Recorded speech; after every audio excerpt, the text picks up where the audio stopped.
Welcome back to this month's Roundtable, your all-in-one comprehensive view of what's happening across the real estate industry, straight from some of the industry's earliest technology adopters and foremost experts in technology, marketing, brokerage, government policy, capital, construction, and cybersecurity. As always, this is a three-part show. Part one, introductions and what's new for each of our Roundtable hosts in their business sector. Part two, sector focus. We unpack the past month's biggest news and paradigm shifts. And part three, what does this mean for your real estate businesses and what can you do for the next 30 days to outpace your competition? I'm Andreas, Senie, founder of CRECollaborative, brokerage owner of EAC Properties and technology growth strategist. Joining me this month is none other than Dan Wagner, government relations, all things political, wonderful, and inland. Dan, nice to have you back with us. Honored to be here, Andreas. You are the best. Appreciate that. Also back this month after some time away, none other than Chris Abel. Chris Abel, ABC, Associated Builders and Contractors, all things construction. Chris, welcome back. Thank you. Feels like I've been away for a long time here. I barely recognize you. Yeah. I had to cut the beard down a little bit. And if I barely recognize you, I mean, Saul Klein, back again, Realtor Emeritus, CEO of one of the largest associations of realtors, MLSs out of California until now, because I believe Florida now has the largest one. They just merged. But we're going to hear more on that again in a little bit. Saul, nice to see you as well. Good to be We've back.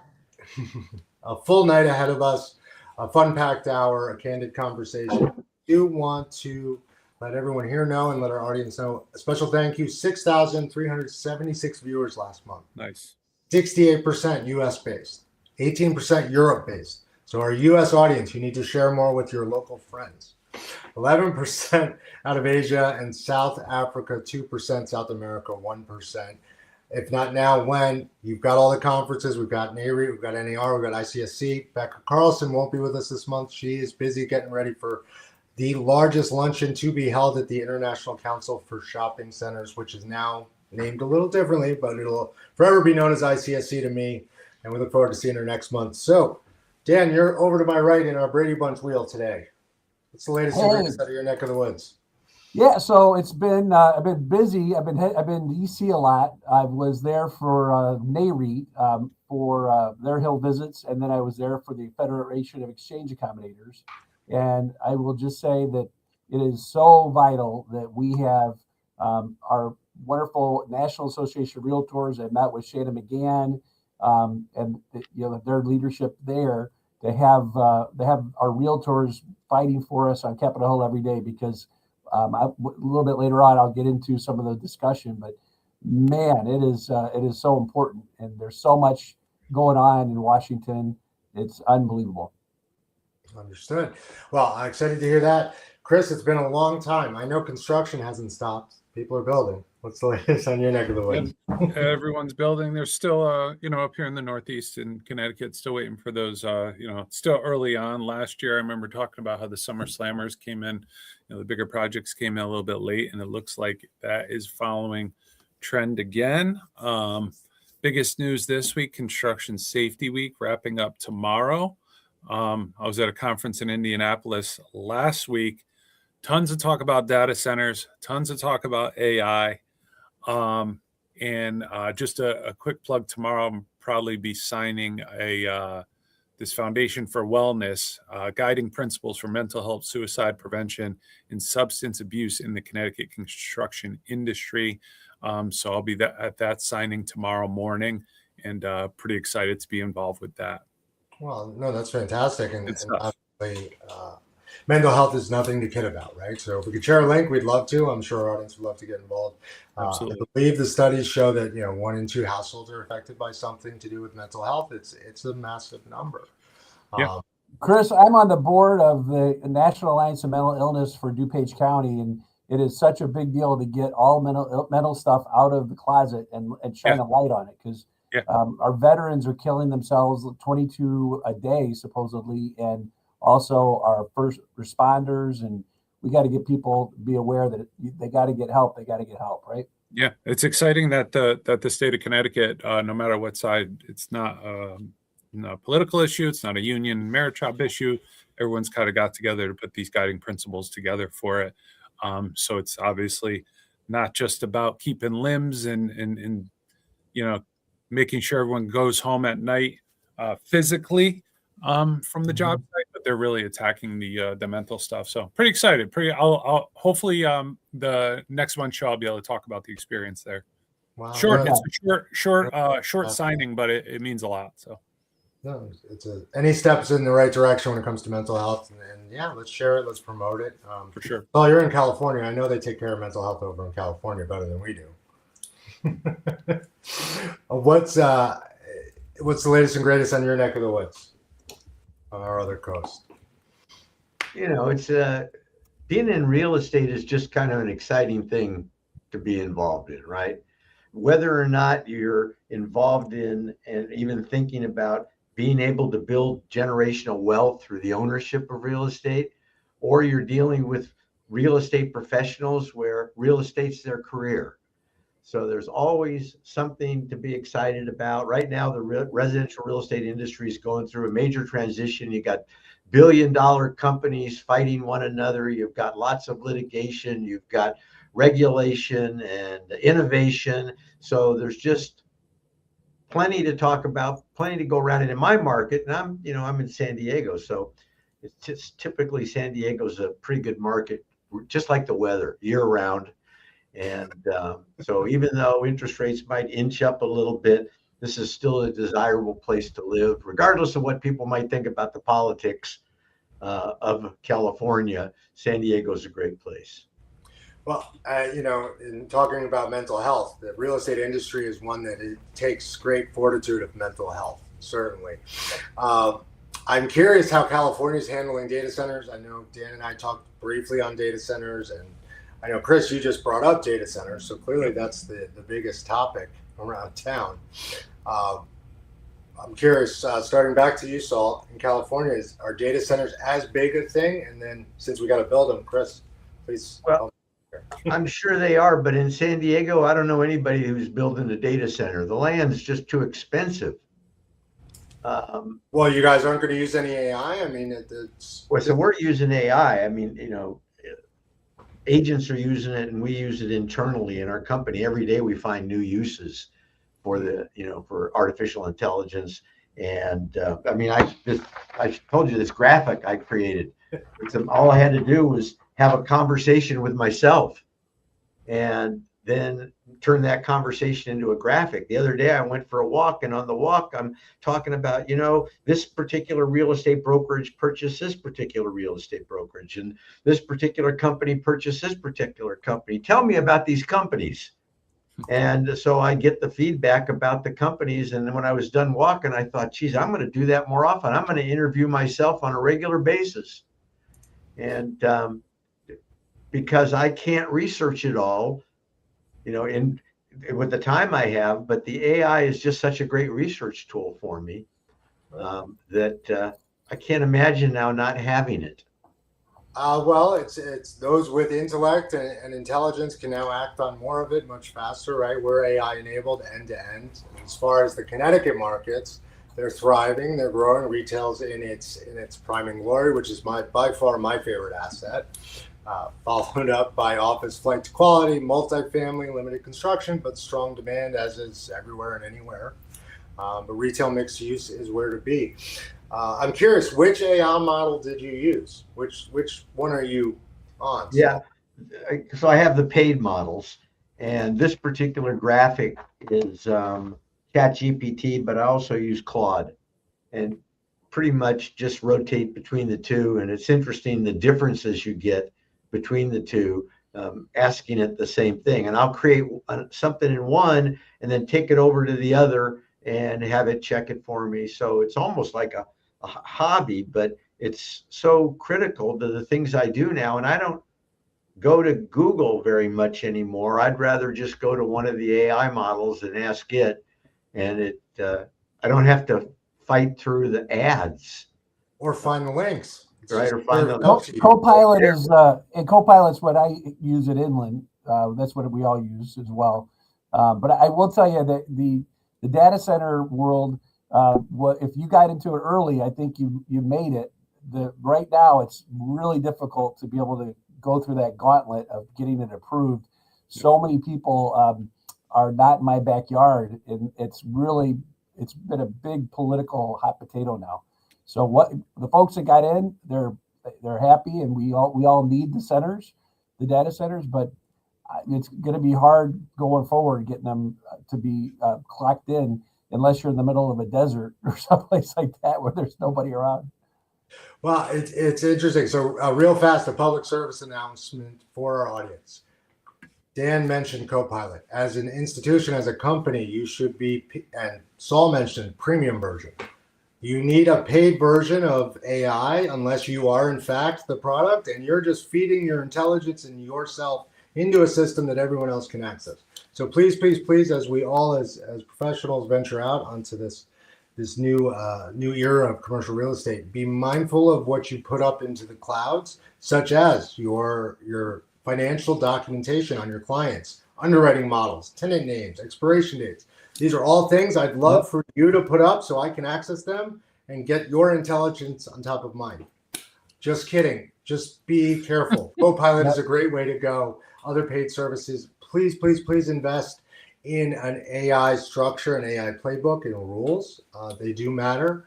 Not only do they matter, it's the opportunity to take significant market share. We're end-to-end enabled. We were just today, we ran a bunch of properties through a whole new level of analysis, and it spit out, here's your call list. Here's who you're calling. Here's why you're calling. Here's what to say when you call. Things that it would take me weeks, months, maybe a year to train into an agent. It's now there for them to read it. Whether or not they read it is a different argument, but it's all there. It's all there in an incredible way. Andreas, think about, I'm sure you've probably seen this. I haven't seen it. I just think about it. Where we used to estimate expenses on an apartment building might be something like 38%. But if there's a rich enough pool of data, you could get much better statistics on a particular aged building. What's the maintenance costs on it? And the more that you can feed into it, the better the result's going to be. And so I think people that use it in investment properties, looking for properties, being able to compare one property against another property, just to save all that time, to be able to just plug in particular property, particular part of town, a particular age. What are my maintenance costs going to be over the next 5 years? Well, and you're touching on something near and dear to me. Out of stealth mode is RakeML. RakeML does, in fact, grade in real time assets and properties based on real weather impact, real degradation of components, right? How old is that roof? Oh, wait, we had 3 major storms. Now, where's the health of that roof? When will it be repaired? So on. So it's all happening now. And that's why we need data centers. To Dan's point, those that got in early. There's still some room, I think. Chris, what's going on? There's room, but there's a lot of politics now. So a lot of politics. Just to take one step back, when Andreas, how you were talking about the, being careful as to what you're putting into, those free sources versus the paid, and a lot of the construction companies starting to write up their own AI processes. Same goes for the IT, any ITB information, any invite to bid information that's going out there from contractors. You might get, I don't want to pick on age, but I'm just going to say a younger or more green estimator, not really paying attention to what you just said there, and just start loading in all sorts of information into into an unpaid platform, and you're just making it basically available for anyone else to sneak in and grab it, to use it for their numbers, to bid in their estimating process, and all these types of things. Plus, there was a story that was shared last week at the conference I was in, and it had to do with the fact that the back end of the data, some of the metadata or whatever, I'm not completely well versed on, that was stuck to the documents that were uploaded, really let out some of the secrets and the back end stuff on one of these companies, one of these larger construction companies. And next thing you know, this stuff is just kind of popping up. It's showing up in different places. Their whole process is starting to get copied when they're sitting in bidding rooms. They're seeing all sorts of different things. So, the security side of things, along with any of those AI platforms, are, I would say, are probably even more important than just what information is actually coming out to begin with. There's a gentleman, super intelligent gentleman, Nick Espinosa, who did part of the keynote of the conference last week with Security Fanatics. Some of the stuff he shared was just fascinating. Some of the stories had some comedy to them, but even the comedy of errors, it was truly a comedy of errors of what type of information that people were sharing and what type of stuff was actually coming out and what can be looked at as legal and binding versus, this had to do more with bots and things of that nature. For car dealerships and all sorts of different things, what's considered a fair offer, a legal offer, all these different things. And it was, I'll tell you, I felt like I was finally falling into that driver's seat where I'm like, all right, I've been in AI land all month long between webinars, seminars, and things like that. But as far as the data centers go, as Dan said, a lot of political entities creeping in on that. I know in Connecticut, there's talk of, some of the Native American land and them using some of that land to put up the data centers to kind of alleviate some of that, political side of things. But still kind of early on. I see in the down south, in the Texas area, some of the stuff is kind of early, there's some early adopting still going on down there. So who wants them? Who doesn't want them? How they're going to run? Just like anything else, it's all going to come down to money. Now, you have to consider that all four of us live in blue states. Yes. Right. So when we talk about the politics and the political load, just realize that the four of us live in very blue states. That's a good point. That's a good point. Agreed. Well, it's not a political show, right? But you're right. You're right. We don't have a moratorium on them yet. Not all blue state. I can't say the same for every other blue state. I will say that it's hard to ignore the 80% increase in value once entitled. It's hard to. Aren't they building a big one in Tennessee? Well, we're working on one, maybe two now. So we're doing just fine here in the Northeast. Tennessee, why not? Nobody's going to hear the hum. And the arguments you're hearing, it's about the hum, it's about the water, it's about the electric, right? And if you build anything, you're going to have some arguments about noise, the cost to the grid, and traffic, right? But at least the data center doesn't provide a lot of traffic demand, right? You see that car wash behind me? No demand, nothing but dollars. That car wash, we used to be open 24 hours, but a number of years ago we had to close. We had to close it at like 10 o'clock because of the noise. Mm-hmm. Wow. Right.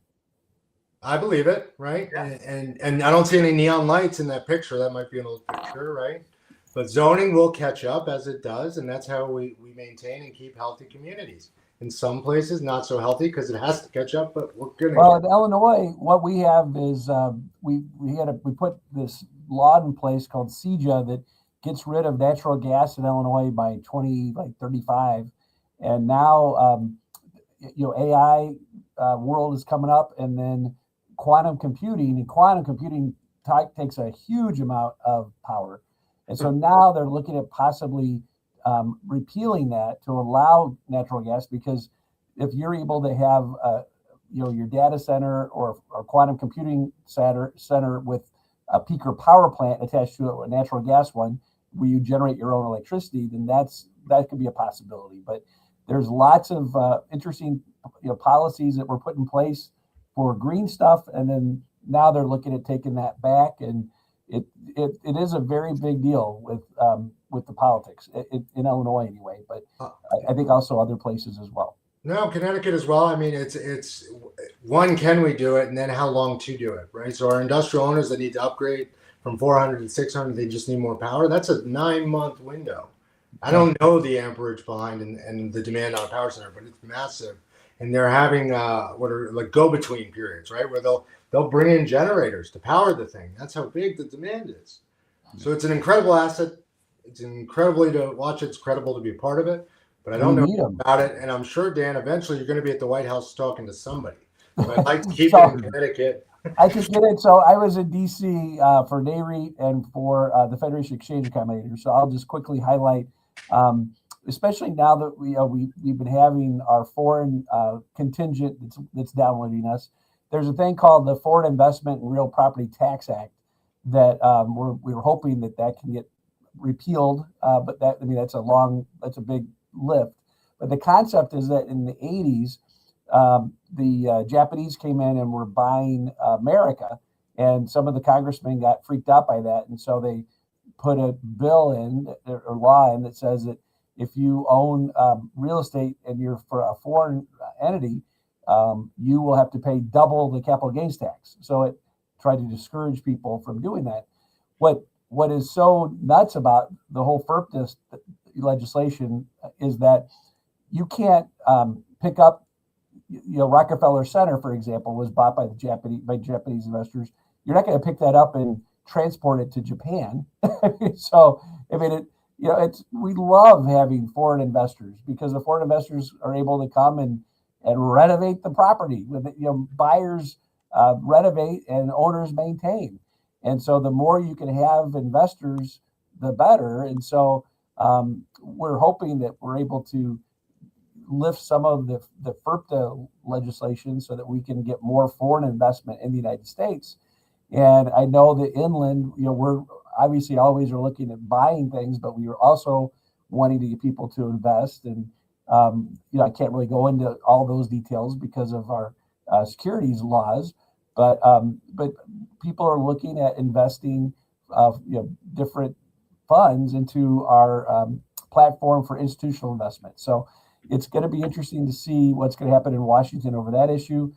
I will tell you the other thing that kind of blew my mind in Washington is the progressive world is really hoping that they're going to have a big win in November, that the midterms will have the Republicans lose the House. And at this moment, all the bets in Vegas are that the Republicans will lose the House. It's less likely they'll lose the Senate, but the progressive folks are hoping that happens, and then they hope in 2 years to be able to gain the presidency. My Congresswoman, Delia Ramirez, we're very gerrymandered in Illinois, and she lives in Chicago, and she represents us in Wheaton. She's a very nice lady, but she's incredibly progressive. And I met with her chief of staff, and the chief of staff was highlighting that they don't like the 1031 like-cat exchange. You want to cap it at $500,000. And the whole concept of where they are coming from is that from their heart, they believe that no one should be unhoused. And so the idea that people make money off of real estate is a negative thing. And that the moratorium on evictions is something that they're for. And that there's actually she's put a bill in. It's not going to pass this time because obviously President Trump is the president, but they know that, but they're putting this out there to slowly educate other members of Congress and to grow their progressive caucus. And the philosophy that I grew up with of private property rights and it's a capitalist is the best way to go is it really, like I was talking another language. It was very interesting. Really nice people, good people that mean well, but philosophically there couldn't be a bigger difference. And I think it's important that we all wake up to the fact that the average, the typical blue dog Republican or Democrats or the conservative Democrats, those are going by the wayside, and the more progressive folks are getting in.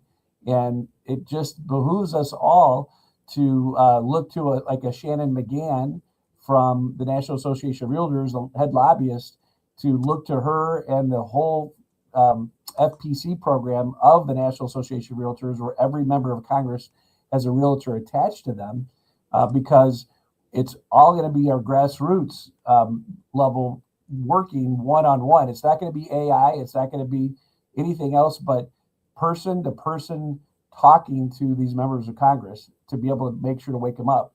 But even talking with the realtors, Congresswoman Ramirez is still saying that she's she's going to be pretty incalcitrant on the 1031 for the future. And when you highlight how it helps underserved areas to renovate and to be like a way for underserved areas to be having property turned over and to be able to invest, it still doesn't resonate. The idea of deferring, like I was trying to explain, it's like a 401k of real estate.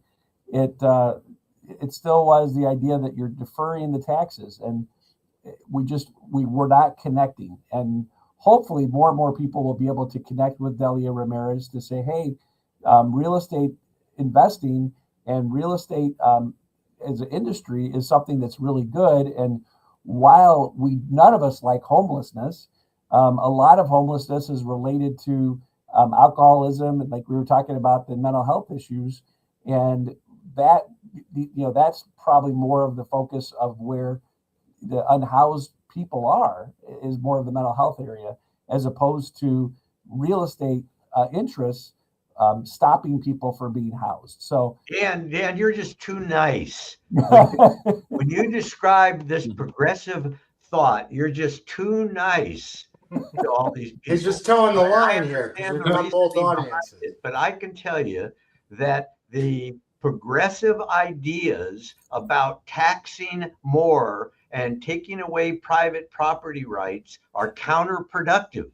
And we don't have one case that we can measure where taxing more or restricting more or giving tenants excessive rights results in a better economy, less homelessness, better mental health. It's just all a bunch of baloney. And for people to believe, and you're right, so we've dumbed down the society over the last 30 or 40 years. And so things that are common sense, like if you and the government spends way too much money, and every night I hear about some new tax that they want to put on, and they want to put it on real estate. And why real estate? Because that's where all the money is. we're the piggy bank, Sal. We're the piggy So bank. they want to keep coming after the real estate. I just read one, Prop A in San Diego, city tax, that if you don't live in the house 182 days a year is a $15,000 tax. So that's a tax. What?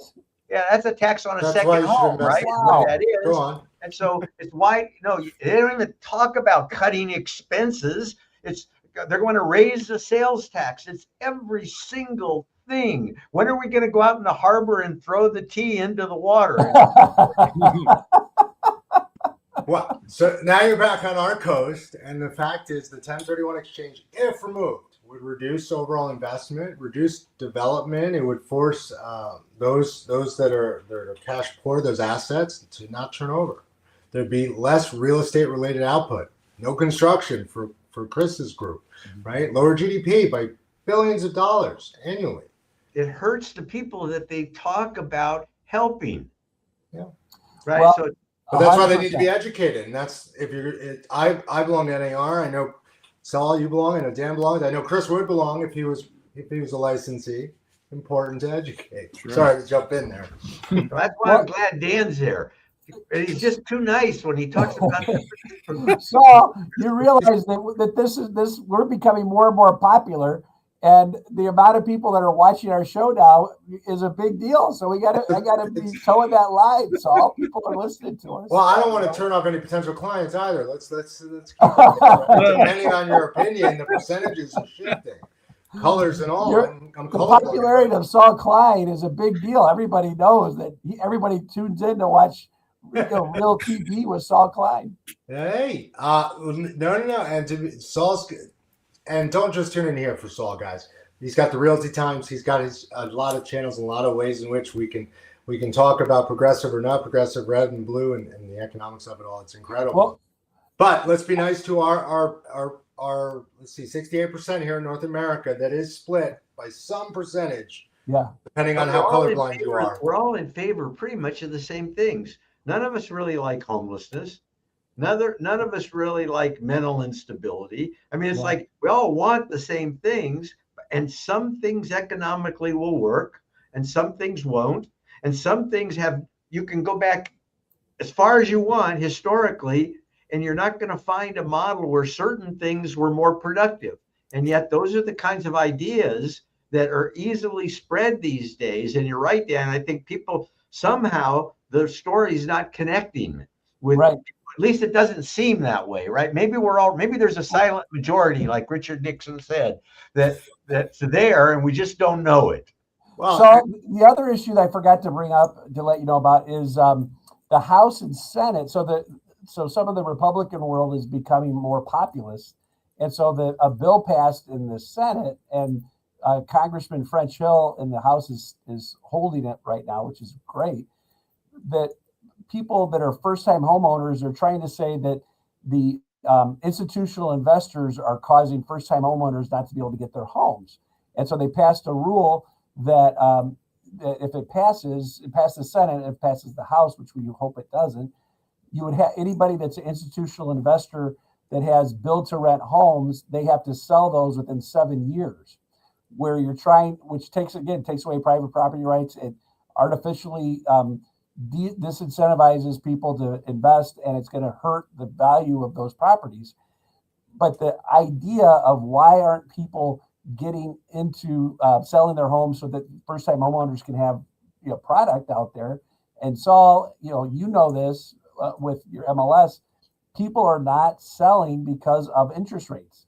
People got locked in at 3%, and they're not going anywhere until those interest rates come down. And so people are looking for an scapegoat, and unfortunately, institutional investors are considered to be the scapegoat. And for a lot of people, thank God the institutional investors are there because they actually have the money to do stuff and they're able to do things. So that's a big issue. And we believe that it's going to be stopped in the House because affordable housing is important. Working on ways to figure out how to get people into homes, all that makes sense. But we just have to, again, it's really sacrosanct for having private property rights and not take away those rights from people that own property. I want to sell my property to whoever I want to sell my property to. And I don't care if they're an institutional buyer or not. And freezing out institutional buyers is not going to make housing more affordable. If you want to make housing more affordable, get rid of the restrictions, right? Change some of the costs to build, and you'll build more housing. And so the key with affordable housing, in my mind, is lack of inventory. It's not that the wrong people are buying the real estate. Yes.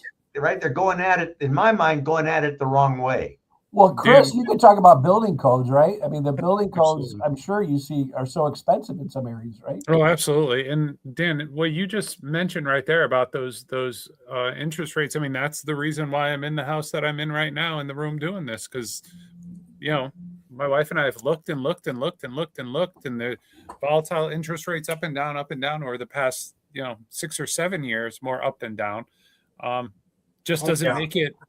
It's just not appetizing. Sorry, Andreas, but it just doesn't. I don't sell homes. There's no 2 a.m. toilet calls on my side. It's all commercial all day. It just doesn't. It's not appetizing for us to lose that interest rate, to go and exactly what you were just saying, to go somewhere and then to start building and have to deal with building codes and have to deal with all sorts of expensive upgrades and all sorts of headaches and red tape that we have to get through to get our home back to being a home and not just a house that we decide to pay more interest on. Well, and Chris, again, I'm highlighting the realtors. So I was the past president of the Chicago Association of Realtors, and I'm really proud of the fact that the Chicago Association at one time, a variety of years ago, were able to stop this crazy idea that Chicago was going to have all condominiums were going to have to go back and be retrofitted for fire suppression. Yeah. Yep. And that was going to be $20,000 to $30,000 per unit that people had no money for. And I mean, we were able to stop it because we were able to throw a bucket of cold water on these elected officials by using the Realtor funds to be able to get the word out of people to call their aldermen. And they couldn't believe the amount of calls that the realtors were able to create because of what some good. It's no one has a bad idea. No one wants to have people be hurt, but there's realities to what some of these ideas are, and to go in and, if you build a new building, build a sprinkler, that's fine. But to go into some of these older places and say, now you got to put sprinklers in. Yeah, It's sprinklers or lighted egress, different lighted egress than, not just the the lighted exit signs and the emergency lights that have, seemingly worked for, I'll say decades and decades, but even longer. But to have people going in and all of a sudden, if you're over a certain floor height, you got to do this or you got to do that. All of a sudden, it's great for the person who has some of the new, the company who's doing the rare company who's found a spot where they can make some money doing things like that, the light egress and different sprinkler systems and different security measures. But outside of that, it's really a costly situation. One of the reasons that property is not affordable is that the land costs are just such a much greater percentage of the overall value of the property. So one of the solutions, and we're seeing that states and municipalities are adapting to some degree, is to increase density. And if you increase density, then you change a lot of benefits by increasing density. Our fire protection, police protection, more people living in a smaller area, less people driving, walkability. So there are solutions, and we do see governments attacking this. But again, we get back to it's about supply. And if the land itself is too big a percentage of the overall value, then you got to somehow bring the land cost per unit down. And one way to do that is to increase the density. Or turn it into a data center. But, or that too. I don't know if I can stand the hum. And then deal with the political blowback. Well, I can hear the "not in my backyard" messages pinging my inbox already here.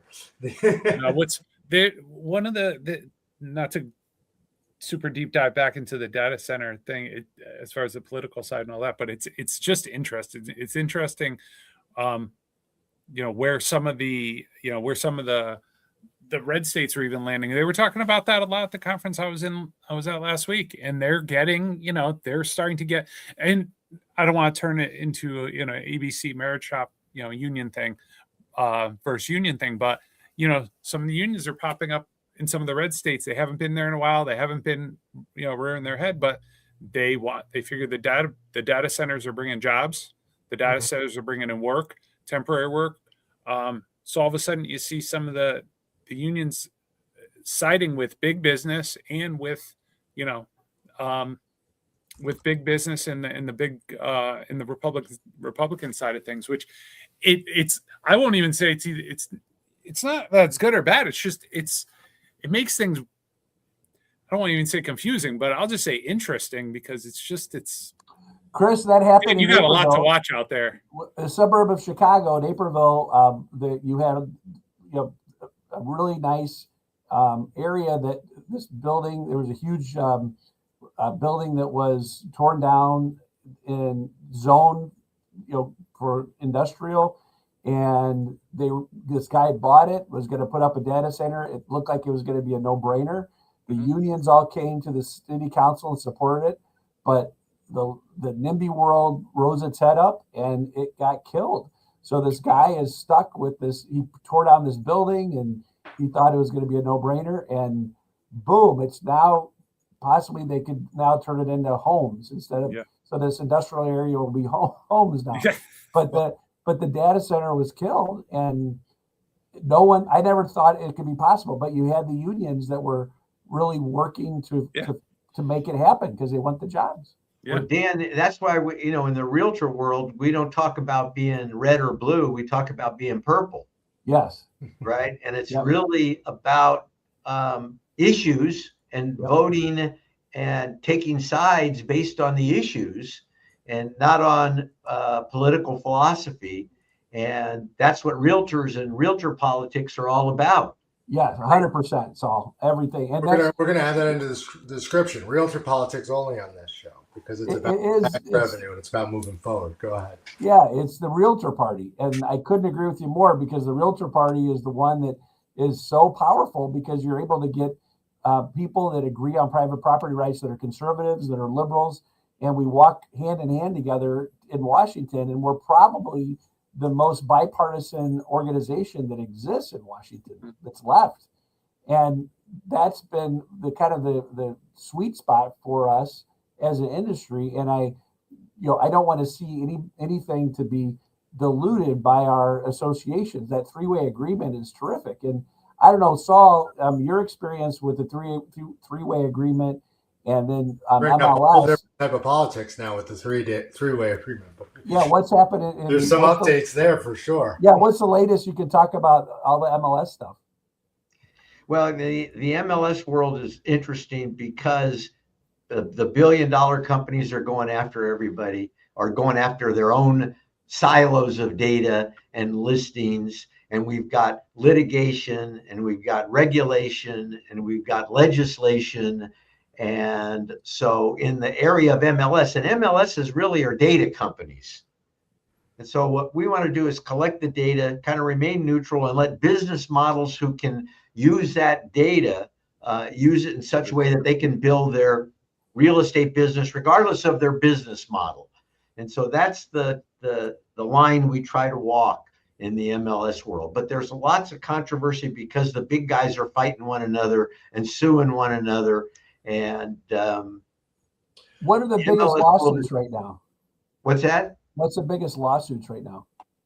It's probably Batten 2.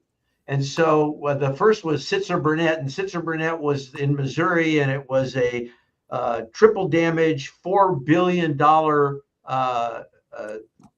judgment against MLSs, against NAR. NAR settled for $450 million or something, and that was on the sell side. So Sitzer Burnett was the sell side, and that's what made us pull the offer of compensation out of the MLS. So MLSs are no longer offers of compensation.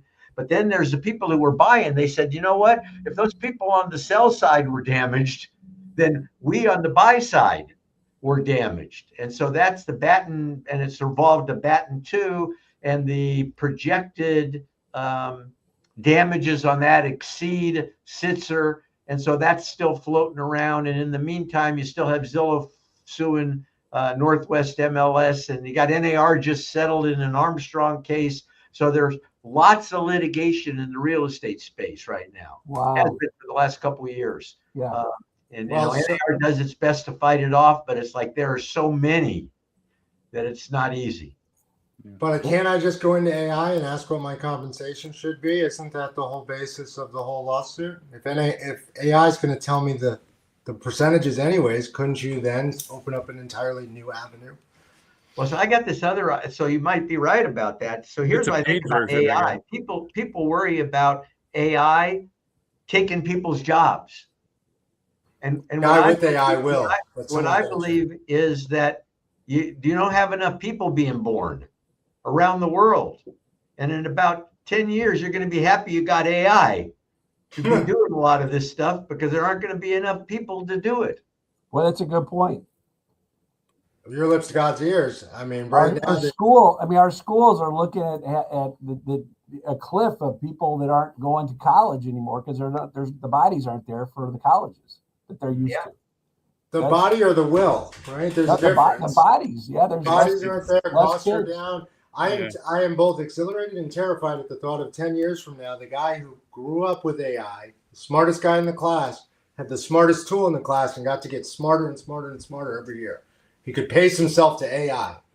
And those are that 10 years, those are the geniuses coming out of school. That's something to talk about until you turn the AI off. And then they can't get out of a room with a locked door.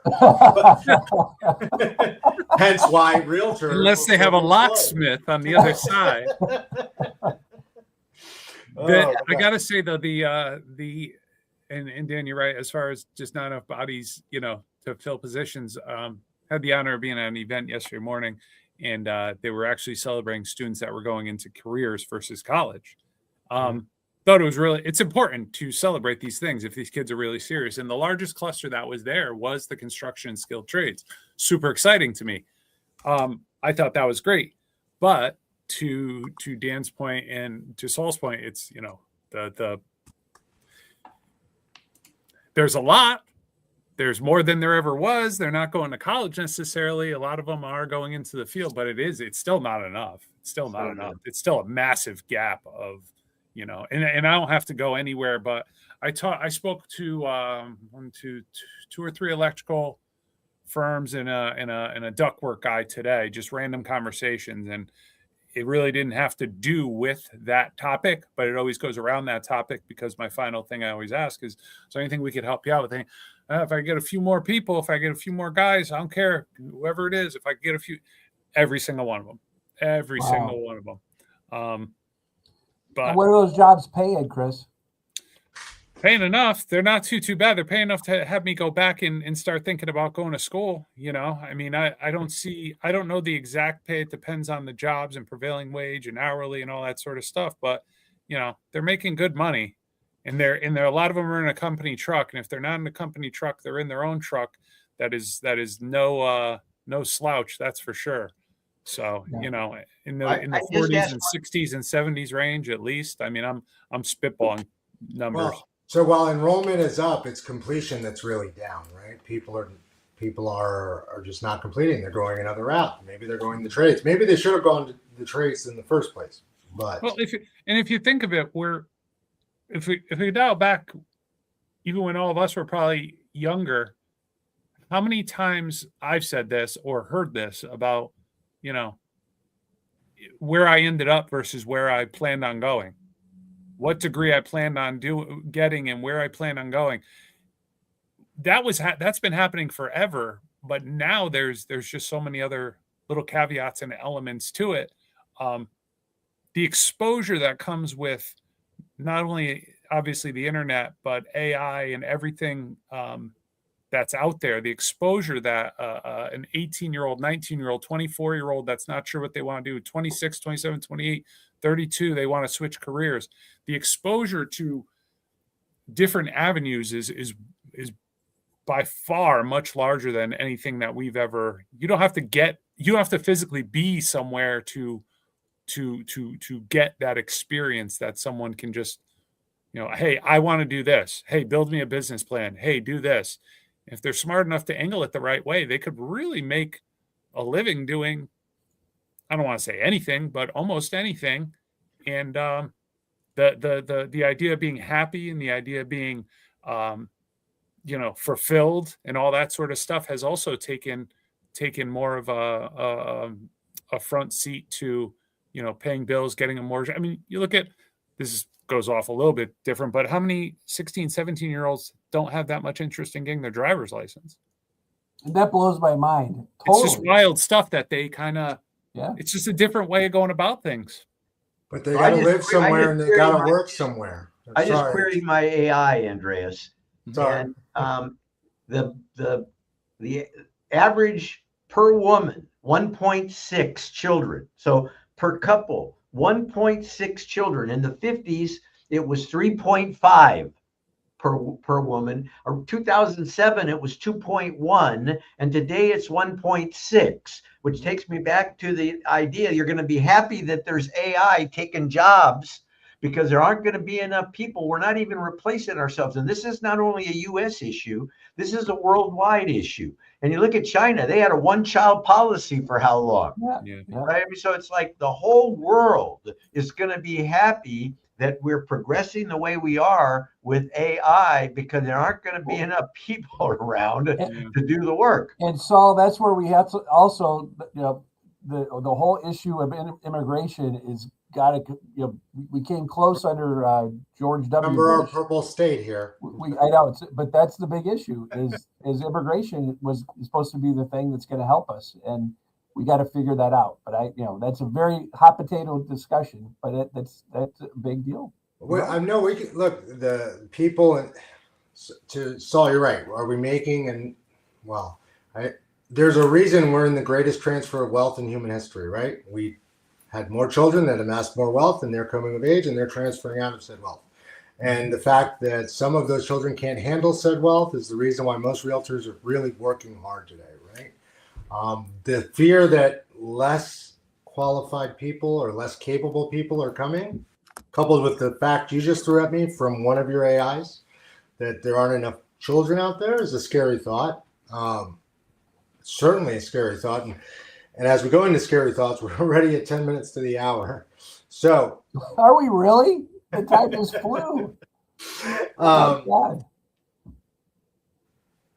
Dan, over to you to the right. I'm thinking of the 1.5 children, and I'm trying to do my real estate model on how many clients I'll have in 10 years. But luckily, in 10 years, I'll either have made it or not. So what's the one big piece of advice you can give your client base, you give your customer base, give yourself, if you could look back 10 years on someone in your role or in the industry? What should they do? So I'm always going to go back to this. It's a super important thing that you're involved with your local association, your state association, your national association of realtors. The organizations are able to help you connect with your peers. They might be your competitors, but what they say, iron sharpens iron. Working with your peers and growing with them and talking about issues. Of course, the realtors at the local, state, national level have staff that help protect our private property industry. And the more you can stay engaged with your national association, please do. Don't, some people talk about, I don't want to join my association because I'm just going to get MLS and not join my association. That's crazy. You need both. You need your MLS, obviously, to do your job, but your association provides you so much more to be able to get you to be the realtor that everybody wants to hire. And I'm a big proponent of being involved with our real estate world. Well, it's iron, to what you said, iron sharpens iron, right? There is a code of ethics that is imbued as part of being with NAR. Yeah. If you're no longer part of that, if you no longer subscribe to that, then all of a sudden you may in fact be one of those third world countries that envy us for our ethics, for our standards, and so on. So I like everyone on this show, at least the hosts, we're happy to be card-carrying members of an association or a union, right? Because it elevates, iron sharpens iron. So I love that. And I always thought you were going to go look to history with Abe behind you. But Yes, of course. Well, bringing people together was what Abraham Lincoln was all about. So God bless our Abraham Lincoln in the land of Lincoln here. And I could talk for the next 5 hours about Lincoln if you want me to. But his thing is one of his big things was the rule of law. And at 29 years old, he gave an incredible speech called the Lyceum Speech at the Young Men's Organization. And he said, everything for our country is about the rule of law. And if we get away from that, then we are doomed. It's a repeating theme I hear on this show now for years, over X amount of episodes. It's always an organization, it's an association, it's you are who you're with, right? And I like what you said this show, iron sharpens iron.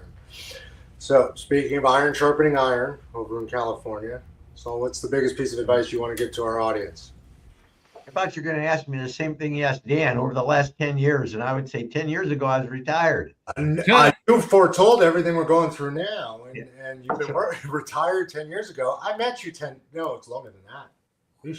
By the way, to my lovely wife, 12 years on the 11th. So happy. There you go. So today is my granddaughter's 30th birthday.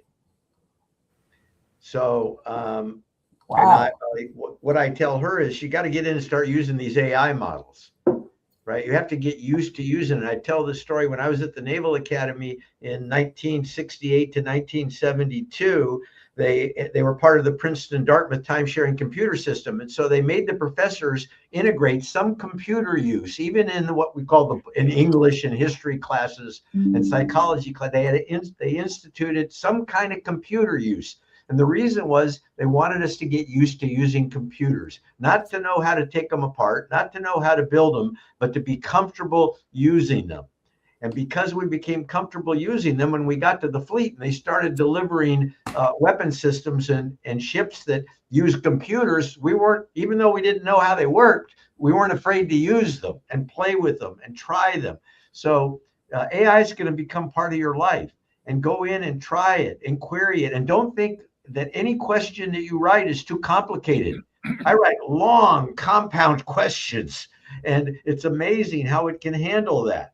And so the more you use it, the more you're going to trust it, and the more you're going to find other uses for it. And it is the future. So if you're not doing it right now on a daily basis, you really ought to start doing it. Well, and it's the present, whether you want to use it or not. Google, Netflix, Amazon, they're all now relying on AI in some fashion. And I believe that Blitzkrieg was the book you had shared with me to read. And in that book, it stated Netflix makes up 18% of internet traffic. So they're using it. By the way, 72%, according to my AI, and I'm not going to say which one, 72% of Americans are in fact using it on a daily basis already, right? And Chris, over to you. I'm gonna piggyback a little bit about what Dan was saying. Stay connected to those that you are around and need to stay connected with. You know, we started off the show and you mentioned to Dan and I, hey, it's been a little while, you know, whatever the case is. And I texted you earlier today, Andreas, and I said, I'm looking forward to the show. 100%. Give him a heads up. Hey, I'm going to be there. I know it's been a couple months, but also I'm looking forward to it. And, you know, it's now been, it's been 6 years. Is it 6 years yet? Just about? It's over. 2019. Okay. Was when we officially aired. I think we actually were a couple months ahead of that. Yeah. 2019 is what AI tells me anyway. And, you know, here's the thing. I tell people this all the time when I'm out and about. I'm amplifying the group here kind of one by one when I'm out and about. And I would not ever want to be in a situation where I'm, you know, I miss it when I'm not here. And when I think of data differently since pretty much show number one or show number two, just because of hearing the word over and over again and hearing what Saul has to say about it. Honestly, same thing with Dan in politics and Becca with marketing and, you know, more cognizant of what cybersecurity, you know, think about where cybersecurity is now talking about AI, where it was when we first started this. Policy. What's that? The whole new insurance policy, but go on. It's absolutely. So, you know, but the reason I'm there is because I've made a commitment to stay connected. And this obviously goes beyond the podcast. It goes with all my networks and my people and stuff, but to stay connected to those that are around, because there's a lot of value that can be had. And the only way to do that, you can listen to podcasts, you can be on podcast, you can follow the people that are on podcasts, but that's one thing. But when you're out and about and you're in networking circles and all that sort of stuff, there's no way that anyone could say that the people that are in their networking circles, that they stay around, that they're not learning something from. Yeah. It might be as simple as a word that they've heard 3 or 4 times and went and looked it up, or it could be something as big as, you know, business dealings and actual business being had. So it's a pretty simple piece of advice, but staying connected to those who are kind of in your groups and in your circles. And obviously a lot of that has to do with association. So I second what Dan was saying in regards to, you know, I'm in renewal season and I see some members not renewing, and it's like, you're stepping over a penny to pick up $1. Just keep the investment on the table. It's not about my retention rates. It's about what you can actually get out of this if you stay in and focus on these things. So it's exciting stuff. There's so much to talk about. And I think I can still plug you and say you're still the nation's leader in retention, over 90% year on year, just kicking butt for your association. I'm trying. 2026 we'll I don't know if we're going to get to that 95, but we collected our awards in Indianapolis at the conference last week, so it's all good. Well, so that goes back to network is net worth it. And now more than ever, you know, being true to your network and being present, because you don't know who's on the other end of the machine. Saul, to your point, you can ask long-winded questions. I believe there's AI all around this from a mental health standpoint. You can talk to it all day. It'll never get tired. It'll never stop listening. It'll just continue on, assuming you're paying for it, not on a free version. It'll just continue on until you hit a bumper. Try this one. What's the meaning of life? Depends which AI you ask. It'll exactly. If it's the paid version or not. Just like it depends which person you ask that same question to. Yeah. So I get my biggest piece of advice as we run over the hour here is the following. Prompting your AI and which AI you use matters. So you can set rules forever. It'll never forget. So I'm going to share a term that was shared with me that I now deploy and our company deploys and it works incredibly well. And that's called RICE. What role do you want your AI to take? What is the instruction you're giving the AI? What is the context or background information the AI needs via upload or where you're pointing it? And then what is an example of what you want the output to be? And you will truly, truly be stunned by what comes out of it, assuming you know the material well enough to know when it hallucinates. So as someone came to me the other day and they said, could we do an RFP through an AI? I said, absolutely not. That's a specialized return. We could do some grunt work, but not the entire thing, right? Or a grant, so on and so forth. Without the data, garbage in, garbage out, without the context, it doesn't work. AI can't run Saul's car wash without knowing about his machine and knowing about his customer base. You need the data. It can try. All right, to our audience, again, special thank you. As always, every month you're showing up. More and more of you are showing up. Please tell more of your friends, both U.S. and abroad, even though 85% of commercial real estate investment is U.S.-based, 25% is overseas at this show. So we are all citizens of this world, and we're all here helping one another grow. Thank you for tuning in. Tune in next month. Please do rate and review us. It really does help. Thank you. Thanks for tuning in to the Real Estate Roundtable, powered by CRECo.ai, your source for the latest in real estate and technology. For past episodes, sector interviews, and more great content, follow us on all social media and YouTube at CRECollaborative. You can also find us anywhere you listen to podcasts. Please like, subscribe, and share. It really does help. Thanks again for tuning in, and we'll see you at the next Real Estate Roundtable.